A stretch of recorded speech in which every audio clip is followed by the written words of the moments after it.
people asking me about this week? Lately, everybody's been asking me about how to build their businesses. Right? Oh, how do I build my business? It be stuff I don't even have nothing to do with.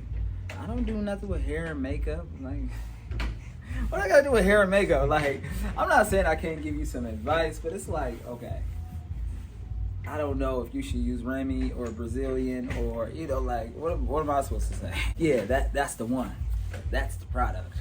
I don't know. I don't know how that works, man. So, I don't know everything. What I do know is I know how to go try to find the people who have the answer.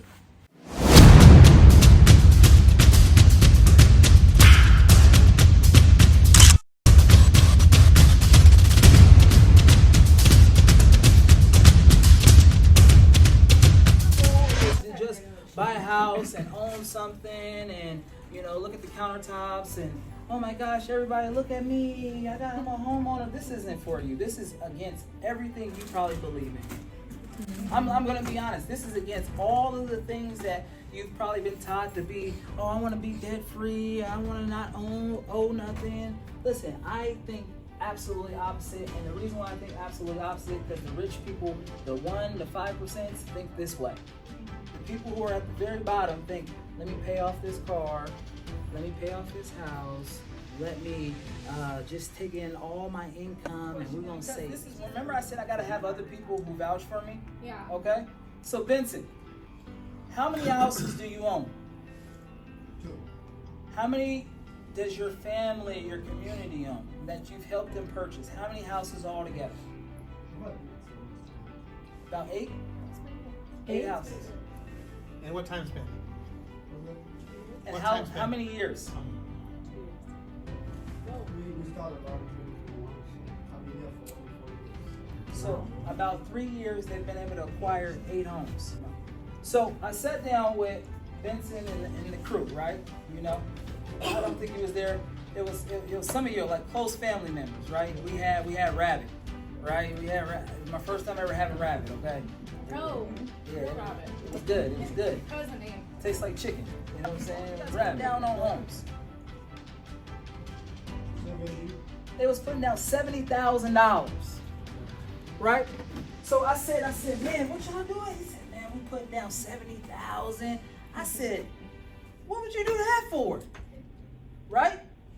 He said to me, I want to make sure that I have 20%, or I'm trying to get the payment lower, the PMI, right? Is why are we putting in all of this money to buy this one house when we could buy many?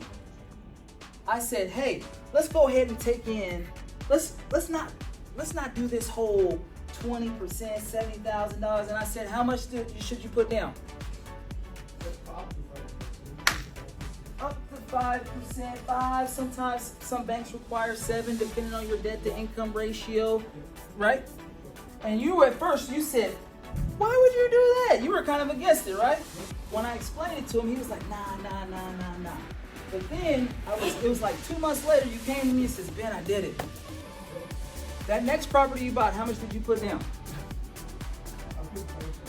5% down. The next property after that, how much did you put down? 5%. The next property after that, how much did you put down? Okay, I just want to make sure that we're on the right. So he took the 20% that he was putting down over here, and he was able to buy 4. Now I walked him through it, all of his people. I said, no, this is, you put the 5% here. This is how you get you ready to keep your debt to income ratio here. No, you got to make sure that this one isn't costing you money. We walked through that whole process, and now they own an extra 3 or 4 properties. Okay. So what I'm saying is actually real to see someone who has built it with his community to say, hey, we've been able to, in 1 year, buy more houses like that. I'm glad you're here. Thank you for vouching for me, okay? So